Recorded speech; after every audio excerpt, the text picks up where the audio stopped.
All right, so we're continuing on into 21. But before we start, for 21 to 24, I believe they talk about the concept of matrix transformation and then proving it. So we should probably discuss that first before we start going on with the question. Sort of like how limit, sort of like the concept of limit in calculus, right? So we have to understand the definition before we start toying around with it, right? So limit, as an example, right? Left-hand side will give you some kind of a limit value, and then you can get another value by looking at the limit from the right-hand side. If those limit values from left and right happen to match, then we say the limit exists, right? And you know, some people might, so there may be some questions that or graphs that they that would show you the limit value, right? And then it will show you the actual value, and they don't always match, right? And so some people might say, well, you know, then there's something wrong with this limit, right? No, limit, a definition of limit does not depend on what its actual value is, right? So sort of like that, right? So we got to be comfortable with the concept, with the definition of linear, not linear, sorry, the definition of matrix transformation. And fortunately, it's much simpler in concept. Proving is a little bit tedious, but you know, it's not too difficult. So anyways, so basically, in order to prove that it is a matrix transformation, you need to satisfy these two conditions. These expressions may look a little odd and alien to you, but once we do those other questions, then it will become really straightforward. As a matter of fact, I don't even memorize these proofs anymore because it's all in my head. So, you know, with enough practice, same will happen to you too. So, move on, shall we? So, 21b. So you have a transformation of input x1, x2, x3, the x vector, right? We'll give you this new output, right? So what we say is, so not entirely sure why we have to stick with u and v. I mean, all other letters are fair game to me, but you know, it seems like this is what textbook solutions and notes from our professors seems to stick with. So let's just go with it, right? You know, because we're not here to become famous mathematicians.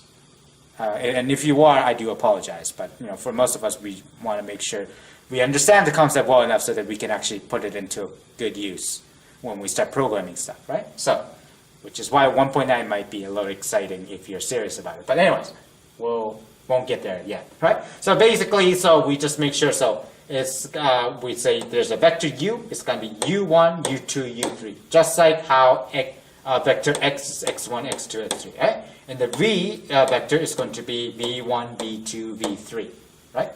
So the reason why we do this way is because this sounds really weird because x1, x2, x3 seems like a relatively simple linear equation, right? But technically speaking, because we're transforming dimensions, it may not necessarily be just a one dimension, right? Some of them may be two-dimensional, three-dimensional, and so forth, right? So that's why there's multiple components in a vector, right? Remember a long time ago when we used to play around with the resultant vector, and then what we have to do is find the x component and the y component, and then we have to use Pythagorean or use those trig functions like the sine. I still call it sin, that cosine and tangent. Sort of like that, right? So we're splitting vector into components. Again, the theory isn't really that important. What's important is how to resolve the question, right? So we're just trying to prove it. We're not trying to change the world. So anywho, so we split into u and v, and then we use this to prove for the second one. Now, another thing that we need to bear in mind, when we try to prove something, easier way to do is not necessarily to prove that all these two conditions exist. Sometimes all you have to check if it works or not is to try one of them and see if it fails. If one fails, it's no longer a proof, right? Because in order to be a proof, it needs to work every single bloody time, every single time, right? So because of that, later on, I'm not going to be actually proving both of these. If one fails, then I just ignore the other one, right? For now, though, we're going to do both. Just so that we're comfortable with both steps, but ultimately you don't have to do both. We'll look more into that as we do other questions, right? So anyways, so u vector is u1, u2, u3, v vector is v1, v2, v3. So we're gonna start with this one. as the solution manual suggests, right? So transformation vector u plus vector v is going to be it's going to be a combination of these, right? Because remember, these are added, right? So it's going to be u1, v1. So I'm going to put ones together, right? Because it's position 1, 2, 3. Oh no, I can't use computer science terms. Okay. Oh, that would be cool though. This is almost like, okay, no, don't go there. Okay. Yeah. Okay. So, but anyways, so yeah, it will be u1, v1 plus u2, v2 plus u3 plus v3, right? So just like what I did here, I'm just following what it says, right? So now I'm going to try to transform this into this, not transform, I'm going to try to change this into this format. So what I'm going to do is, okay, so now that I have all these groups listed, right? Now I'm going to try to use these to give me this resultant vector, right? So first one is x1. So what's x1? x1 is u1 and v1, right? 1, right? So it's going to be u1 plus v1. That's going to be the first one. Second one is x3. So that is u3 and v3, right? So it's going to be u3 plus v3. x1 plus x2 is going to be u1 v1 and u2 v2, right? So that's going to be u1 v1, u2 v2.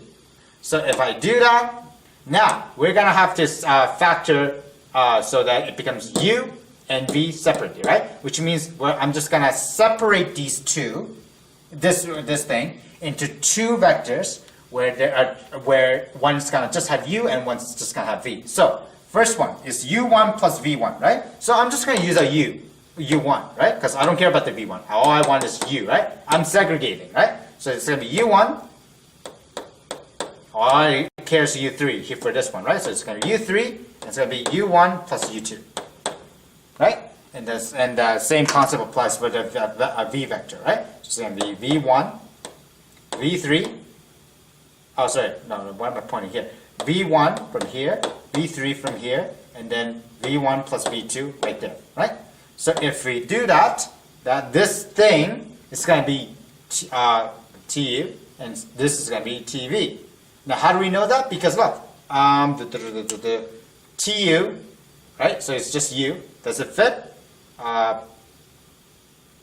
Yeah. So that's going to be u1, u3, u1 plus u2. So that, let's see. So that's going to fit this one, and v is also going to fit this one perfectly, right? So because of that, it works. Second statement condition that we need to prove. This is a little bit more simpler. So I think this is a preferred condition that you want to tackle first, right? But anyways, we did a second here just because I was checking my solution. I was checking my answer to the solution, and on the solution they started with this one first. So anyway, so it's going to be t transformation a u. T a. Well, it's a v here. It could be u. It doesn't matter, right? Because here we're only dealing with one vector, right? So it's going to be a v equals to a t v. So all we did was just take that constant out, right? That's all we did. That constant a, right? So I'm going to do the same thing. So t a u, which equals to t au1, au2, au3. Just like what we've been doing here, but there's a in front, right? So I just times u1, u2, u3 by the a constants. Okay? So now I'm going to use these to give me the resultant vector. So that's going to be au1, and this is x3, so that's au3, and this is going to be au1 plus au2, right? Do not make algebraic mistakes on here, right? So anyways, so now what I'm going to do, because now I'm trying to make this into this, notice that a is factored out, right? So I'm actually going to factor out the a. So if I factor out a, that's going to be u1, u3, and u1 plus u2. Now, that's because this is, maybe for people who are not math savvy, this is the same thing as a u plus u1 plus u2.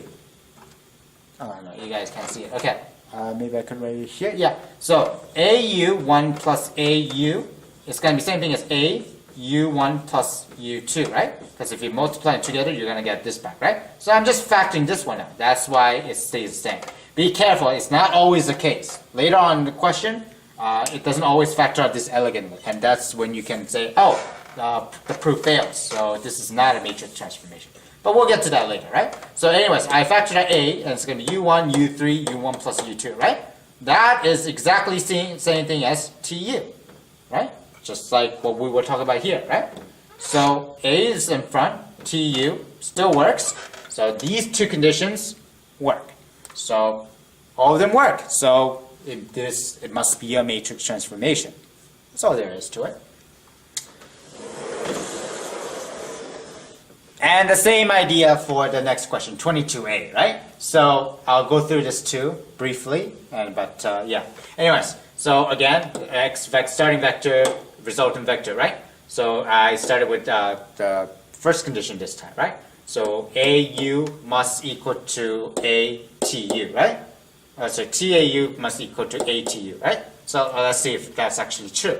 So like I said, there's X, Y, Z, so I'm going to put that as U1, U2, U3, but A is in front, right? So I'm just going to times all of them, right? And use these to build the resultant vector. So it's X plus Y, so it's going to be X, this is X and this is Y, right? So it's going to be AU1 plus AU2. And then next one is going to be Y plus Z, so it's going to be AU2 plus AU3. There. And the next one is going to be X only, so it's going to be just AU1, right? Now what I'm going to do is factor out the A, so it's just going to look the same as this one. So that's going to be ATU, right? So straightforward, right? TV is, again, so I'll let you just follow through. But so first one, I just added everything, right? U1, V1, U2, V2, U3, V3, and then using these to build the resultant vectors. So first one is X plus Y, so it's going to be U1, V1 plus U2, V2, right? And then Y, Z, so that's going to be U2, V2, and U3, V3. So it's going to be like that. And then X is just U1, V1, there. And then now I'm going to just, yeah, so now what I'm going to do is I'm going to segregate U's and the V's. So first one is U1, U2, no other U, so that's going to be that. Next one, U2, U3, that's all U there is, so it's going to be right there. U1, only one, right? So, and the next one, same thing applies for V vector, right? V1, V2, V2, V3, V1. So this is TU, just like what we see here, and this is going to be TV. Good. So it proves it. Okay. So yeah. Okay. So 23. Same idea, except this. This is where it gets a little tricky. Because well, not tricky, but this is where the proof fails. Sorry for the spoilers. But anyways, so 23, if you look at it here, so I'm going to start with the first condition. TAU equals to, so, same drill, right? So there's, oh, I made a mistake. Damn. See, yeah, but maybe I was just testing you, right? So here, like, if you look at AU1, AU2, AU3, right? But can we have U1, U2, U3? Look at the starting input. You have X and Y, means it means the components that we're dealing with is U1 and U2, not U3. If there was U3, I better have X, Y, and Z or lambda or something, right? But I only have 2, so here it must be 2 as well. So I apologize, this is wrong. So anyways, so it's gonna look like that. So then I'm just so I just times it by 8, and then now I'm gonna do this. Now it says X squared, right? What is X squared? It's not just U1, it's AU1, right? So I have to square both, as shown right here, right? Yeah, and then AU is going to be just Y, right? So same thing, right? Now here's the interesting thing that happens. Now we have to factor out the A, right? Because we want this to equal to ATU, right? Because you're squaring both, right? You're also squaring the A. So if you do that, you're gonna have an A left over, right? You can't just take all A out, right? Because it's gonna be A squared. So if you factor A out, it's going to be A is going to get out, but there's going to be A still in there, right? So that's why it's still here. A times A is A squared, U squared, right? So so here it's just A, so you can factor easily, but here A is stuck. Because of that, this is not TU. It is not, right? What is TU? TU should be X2, so it's going to be U1 squared. Yeah, and then it's going to be u2. This does not, oh, sorry, yeah. So see here, right? So tu should be u1 squared and u2, just as they say here. Does this equal to this? Does not, because of that annoying a that's stuck like a fruit. No, actually no, that's a horrible analogy. I'm not going to use that. But anyways, so because these do not match, it cannot equal to tu. Therefore, this and this cannot equal.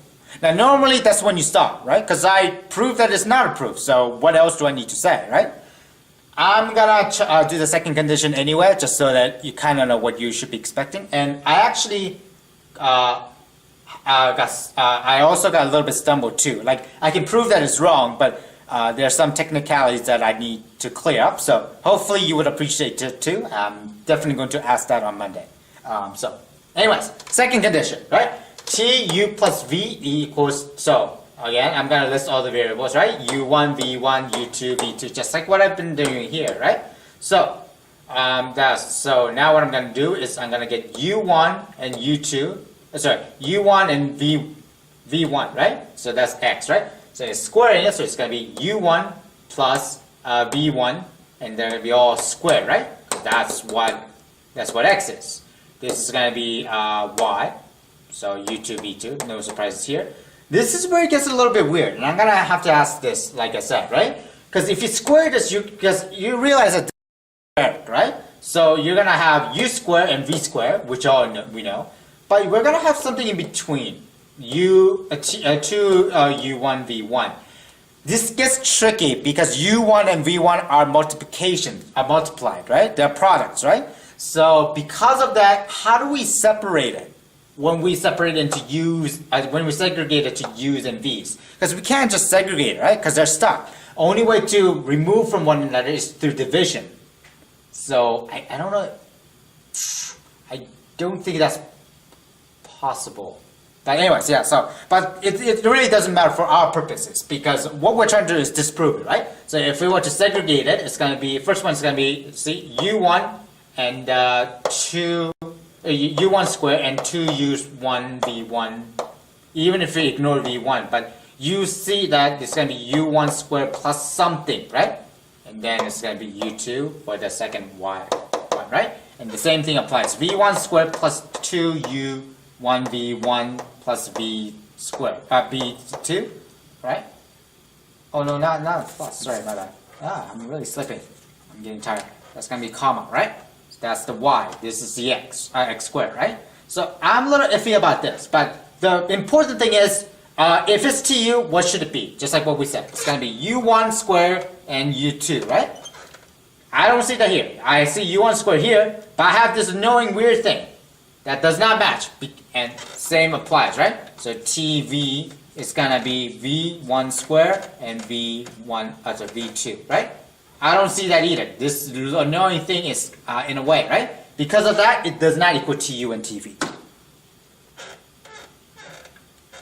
So that's all there is, right? So this is not a matrix transformation. Right, so on to 23, B. This one's B. Okay, so again, transformation input gives you the resultant vector, right? Or output, right? So, start with the second condition first, right? TAU must equal to ATU, right? So let's see if that works, right? So it's going to be AU1, AU2, AU3, right? As we talked about, U1, U2, U3. This time we have 3, so we should also have 3 A's in front because we times it. So now we're going to use this to build that resultant vector, right? So it's going to be AU1, AU2, and this is AU1 times AU3, right? So AU1 times AU3, right? That's times, it's not a variable, okay? We don't see x here. So that's going to equal to, so I've just simplified it. AU1, AU2 stays the same. Here I just multiply, so this becomes A squared, U1, U2, right? So if I factor out the A, so A factors out nicely, A factors out nicely, but here is A squared. So if you factor A, you're going to still have one A left over. This does not equal to TU, right? Because TU, according to this, should be U1, U2 and U1, U3. You see that? Yeah, but that A is stuck in a way. U1, U3. No, it's not U1, oh, wow, I bet. Huh. That should be 3. Sorry, my bad. Yeah, it's U1, U3, not U1, U2, because it's U2 is this one, right? So anyways, yeah, A is stuck here, so because of that, it cannot equal, right? So if you were asked this question, you would not have to do condition 2 check, because you already proved that it's not a matrix transformation. That's all the question is asking. I'm doing this one for people who might want to do the second conditions, right? But I suspect that most of us will do this because it's far more elegant and far more quicker. But because who wants to write all U1s and V1s, right? But you know, I'll do both for now, and next time I won't, right? So it's going to be, oh yeah, there's only one next time, so okay, it kind of sucks. But anyways, so if I were to do the second condition, first condition, it's going to be T, U plus V.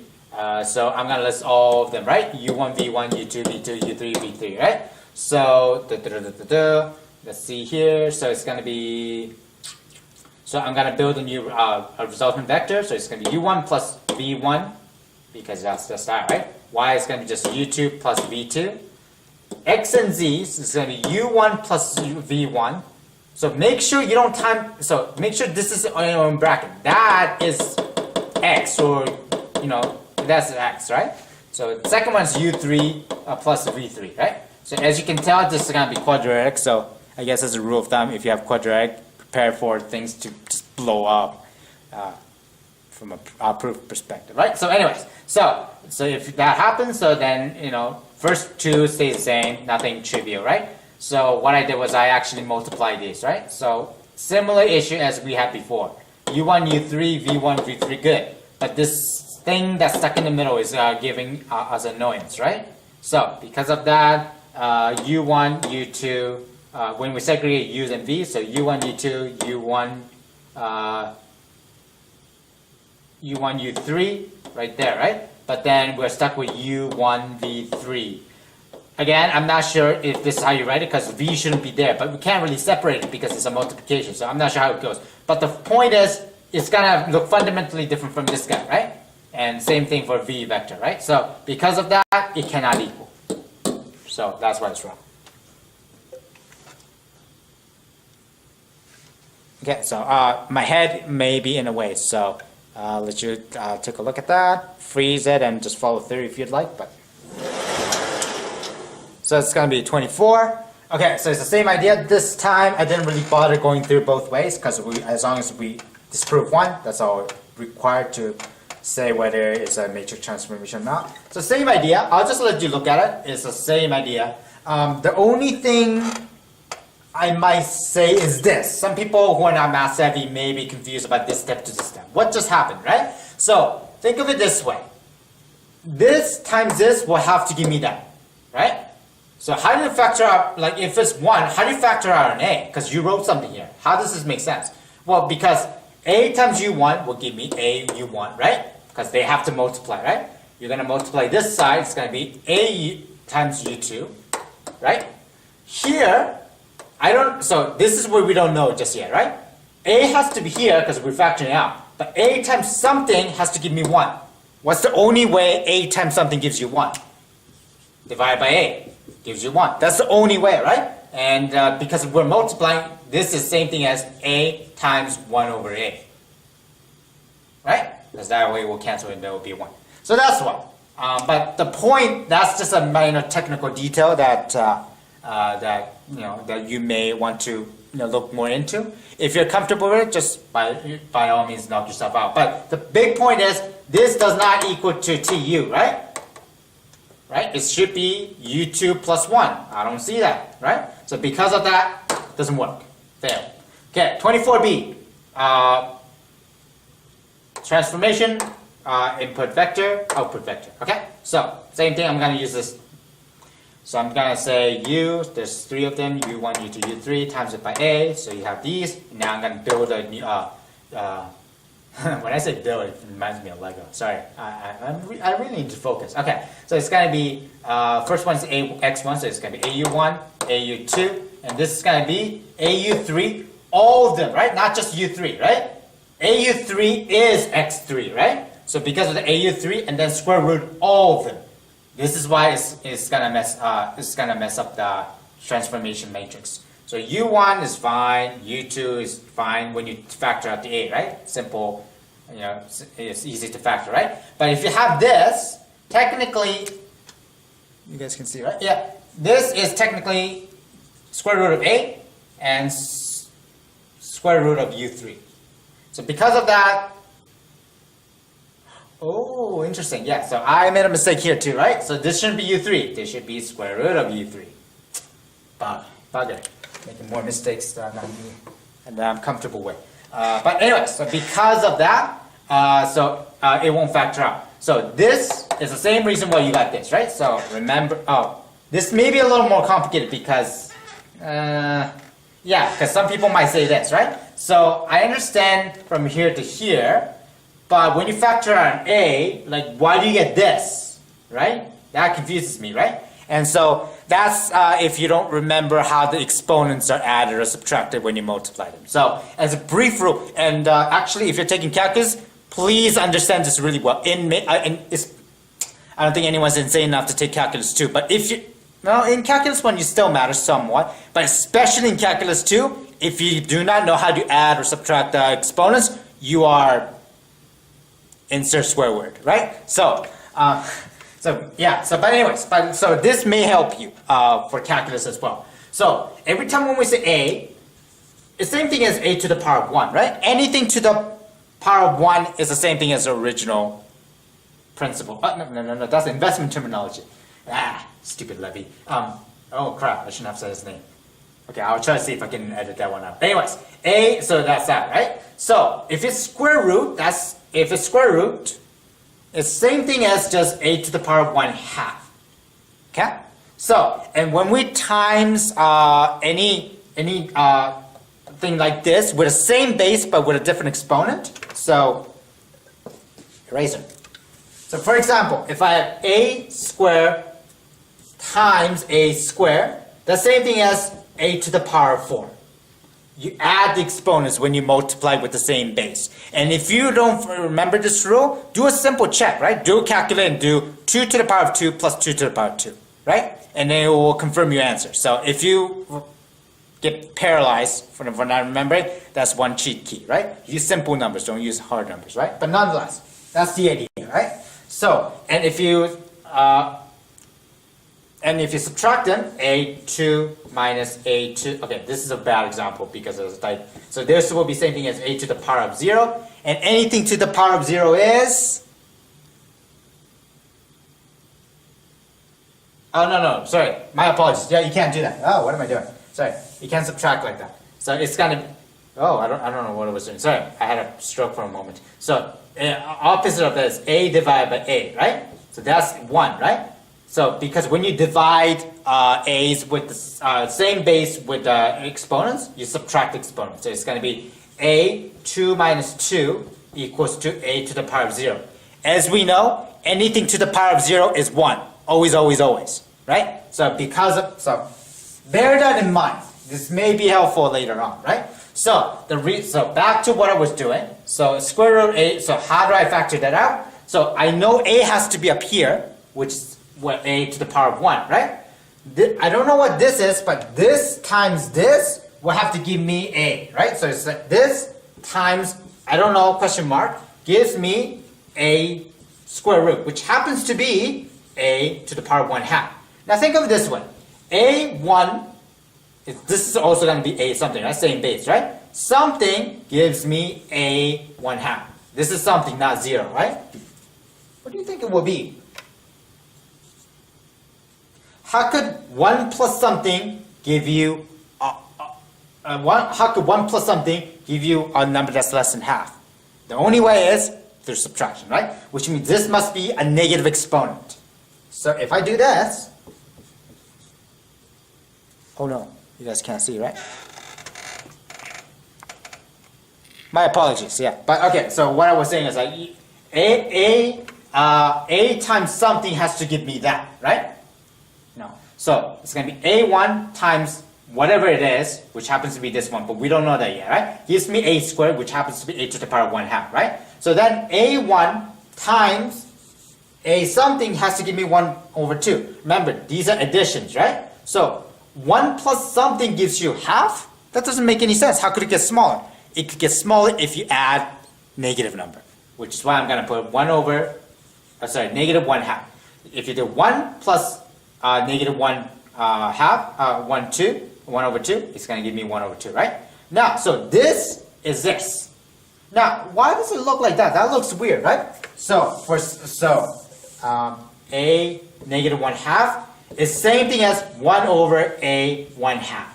If you have a negative exponent, you can flip it, like doing reciprocal, right? So because of that, this. And we know a to the power of 1/2 is same thing as a to the power of square root.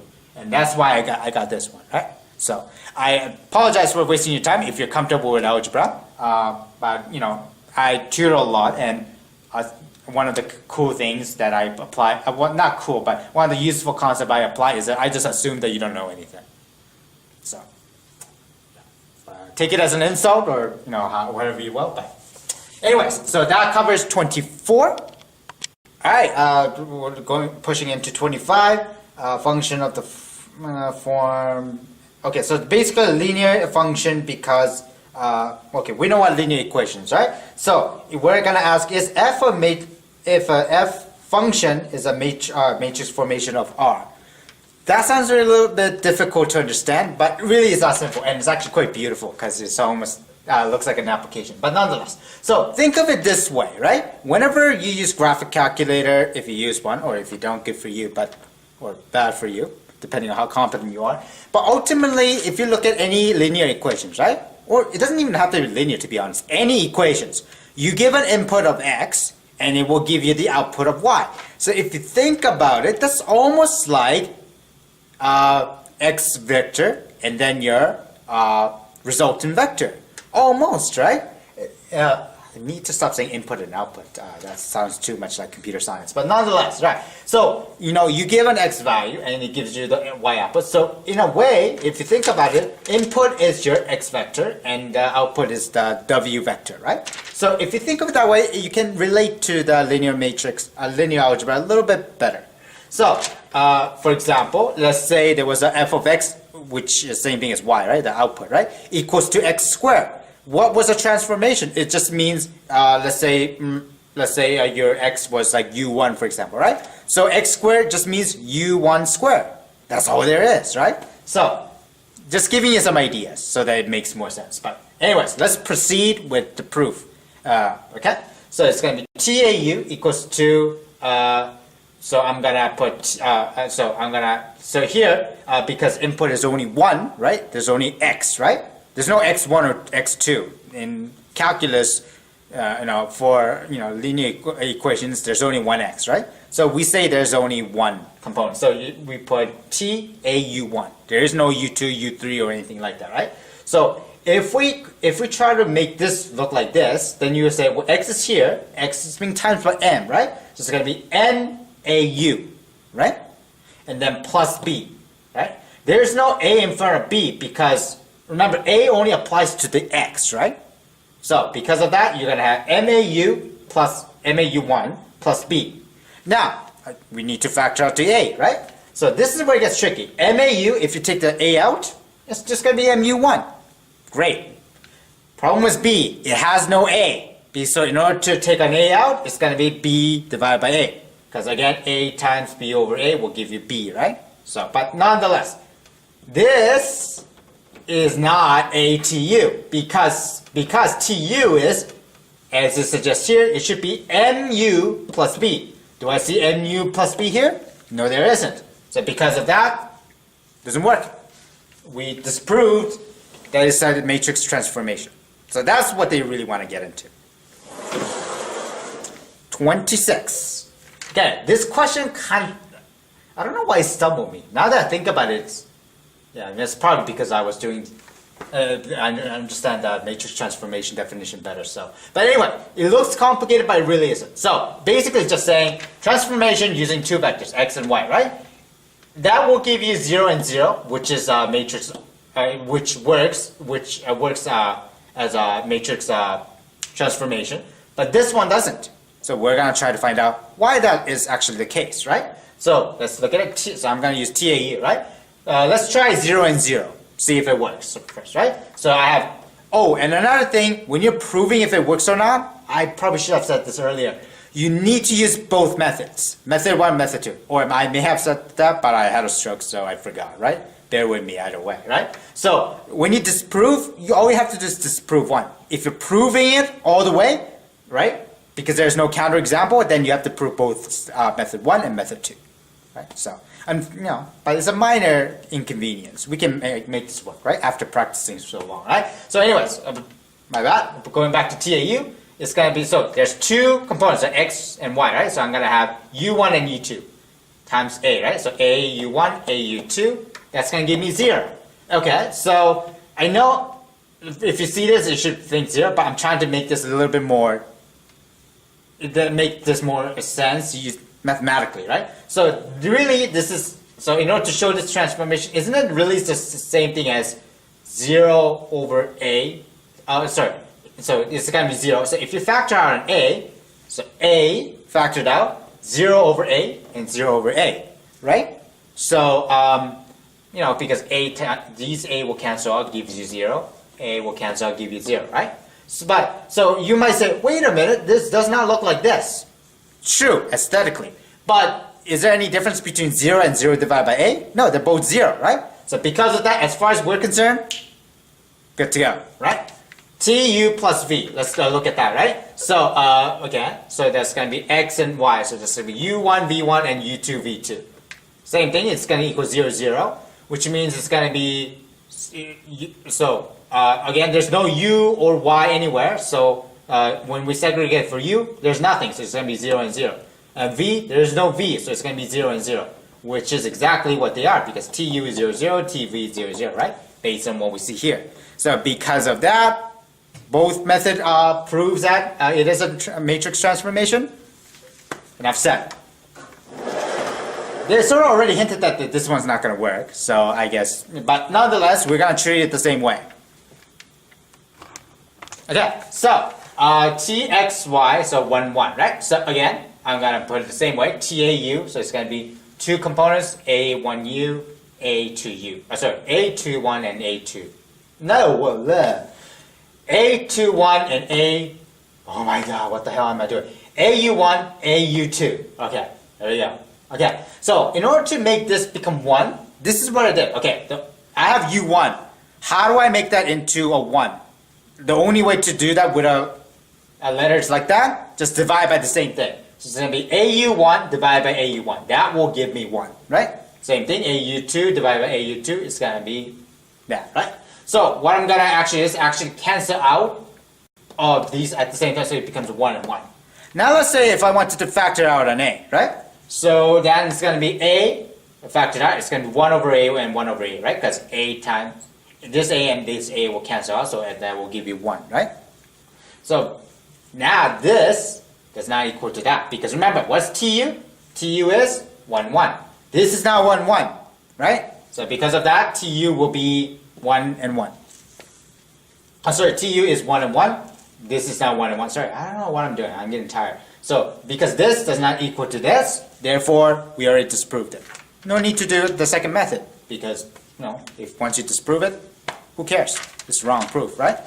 Proof doesn't work. So yeah, so that's all there is for 1.8. I will see you in section 1.9. That's where the fun part begins.